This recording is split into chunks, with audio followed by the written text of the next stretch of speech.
your music. Let's go.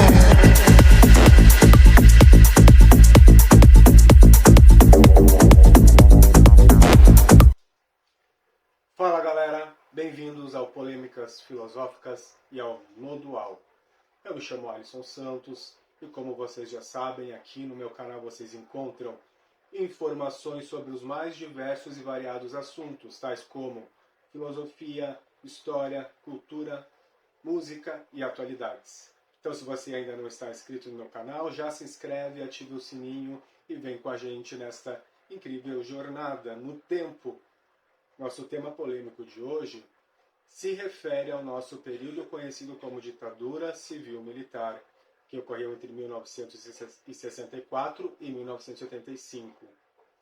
Não existe um consenso sobre esse conceito a ser utilizado. Alguns a chamam de ditadura empresarial-militar, outros de ditadura de segurança nacional ou golpe civil-militar, por exemplo.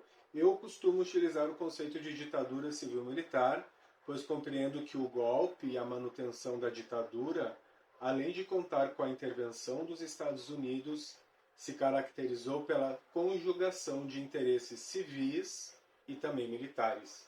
Dentre as características de nossa ditadura, que durou 21 anos, destacam-se as graves revelações e violações de direitos humanos, a supressão de direitos civis e direitos políticos, o uso da força bruta e violenta por parte do Estado, a perseguição aos opositores políticos, dentre eles a comunidade acadêmica. Vale ressaltar que os militares que governaram o país naquele período promulgaram uma série de leis, decretos e atos institucionais que sustentaram e davam abertura para a repressão estatal e a violação dos direitos humanos, do qual o Brasil era signatário. Estes direitos foram violados de inúmeras e variadas formas, através da tortura, da restrição e supressão dos direitos políticos, da vigilância e da liberdade na forma da perseguição política, da acusação sem direito de defesa ou presunção da inocência, do impedimento do exercício ao trabalho, dentre outras inúmeras violações. Neste trabalho eu vou identificar 13 dissertações e teses realizadas entre 2017 e 2022 que abordavam esse tema. Então vamos ao primeiro trabalho.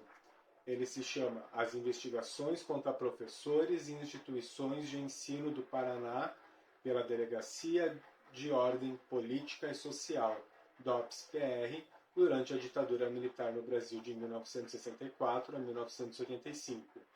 A segunda, As Ações do Estado na Ditadura Civil-Militar, a violação dos direitos humanos aos professores universitários do Paraná. A terceira, repressão a Nelson Soares Pires durante a ditadura militar, o FBA, processo e exílio, 64 a 79. Quarto, a repressão aos estudantes e professores e funcionários da Universidade Federal de Goiás durante a ditadura militar, 64 a 79. Quinto, palácios cariados, uma elite universitária e uma ditadura militar, o caso da Universidade Federal de Pernambuco entre 64 e 75. Sexto, a inoperância e fracasso na defesa dos direitos humanos, o Conselho de Defesa dos Direitos da Pessoa Humana na ditadura civil-militar entre 64 e 85. Sétimo, a UFSC na ditadura civil-militar, um projeto de desenvolvimento de segurança. 8. A atuação dos perpetradores da divulgação dos direitos humanos da ditadura militar brasileira no âmbito da Universidade Federal da Paraíba. 9. Para o patrimônio documental da ditadura militar brasileira, o papel das assessorias de segurança e informações no contexto das universidades. 10. Resistir é preciso, a memória de professores sobre a militância e a repressão política no Paraná entre 64 e 84. 11. Vigilância e violência contra a comunidade acadêmica como estratégia de biopoder da ditadura militar brasileira em Goiás. Memória e verdade. 12. Direitos humanos e ação política no regime empresarial militar. O ministro da Justiça, Alfredo Buzzardi, a negação da repressão no Brasil. 13º trabalho, as reveladas aos direitos, garantias fundamentais durante a ditadura militar. Nestes trabalhos analisados, a violação de direitos humanos aparece de 3 formas diferentes, entre elas, a saber, a primeira, como resultado do golpe ou do período autoritário que, se utilizando da violência, cometia a violação dos direitos humanos. A segunda forma pela qual a violação dos direitos humanos aparecia naqueles contextos é como sendo uma característica normal, corriqueira daquele período, como se esta fosse uma qualidade a ser atribuída a ele. A terceira forma pela qual a violação dos direitos humanos aparece é como sendo parte da estrutura do Estado. Dessa forma, os direitos humanos foram violados sistematicamente por parte deste.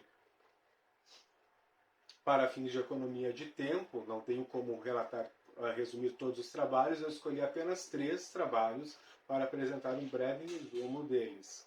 Então, vamos lá. O primeiro trabalho que eu escolhi, ele se chama Vigilância e Violência contra a Comunidade Acadêmica, como estratégia de biopoder da ditadura militar brasileira em Goiás, Memória e Verdade, que destaca diversas formas repressivas pelas quais o Estado atuoso, como vigilância, tortura, encarceramentos, detenções, retiradas compulsórias, demissões, invasões no campi da universidade, afastamento dos dirigentes de universidades, ações que afetaram as atividades universitárias, as agências de informação, o decreto número 477 de 69, a assessoria de informação utilizada como forma de pressão e também de controle sobre os reitores e a vigilância sobre as atividades de pesquisa. O segundo trabalho que eu quero destacar se chama Resistir é Preciso. A memória de professores sobre a militância e a repressão política no Paraná entre 64 e 84. Este traz um panorama mais amplo da repressão aos professores no Paraná. Neste sentido, o autor aborda diferentes formas de repressão que foram utilizados pelo Estado contra a classe de professores, a saber, prisão e prisão compulsiva, detenção, tortura psicológica e física, vigilância e continuidade da violência estatal, mesmo no período da redemocratização.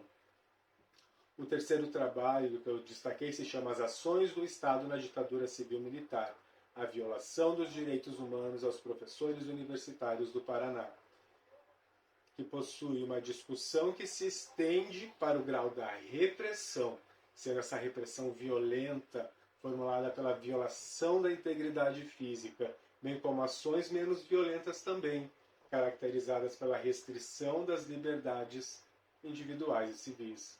Ainda que se considerar que a repressão do Estado era feita de maneira diversificada e tinha modos particulares para atingir os professores, como o DOPS, o SNI, o ACAS e o DOI-CODE. Para finalizar, eu gostaria de ressaltar que, para mim, enquanto um historiador e um filósofo, a democracia, por mais que tenha seus inúmeros obstáculos, defeitos e problemas como um sistema político representativo, sempre será a melhor opção que temos na atualidade. Sendo assim, eu repudio veementemente qualquer forma de governo de viés autoritário, tal como foi a nossa ditadura civil-militar. Evidenciamos através destes trabalhos que mesmo estes sujeitos pertencendo a uma classe privilegiada profissional, isso não foi impedimento para que os professores universitários também fossem vitimados pelo aparato repressivo estatal instaurado e institucionalizado pela ditadura civil-militar. Minha função enquanto historiador é apenas relatar o passado, para que não venhamos a nos esquecer dele. Relembrar estes fatos históricos nos permite mantermos acesa nossa chama interior, que luta, que resguarda, que promove e defende nossa frágil democracia. Eu espero que vocês tenham gostado do vídeo. E se por acaso tenham curtido, comentem, compartilhem, não deixem de curtir o canal e até o nosso próximo encontro, nosso próximo vídeo, nossa próxima aula. Grande abraço. Dreams, dance.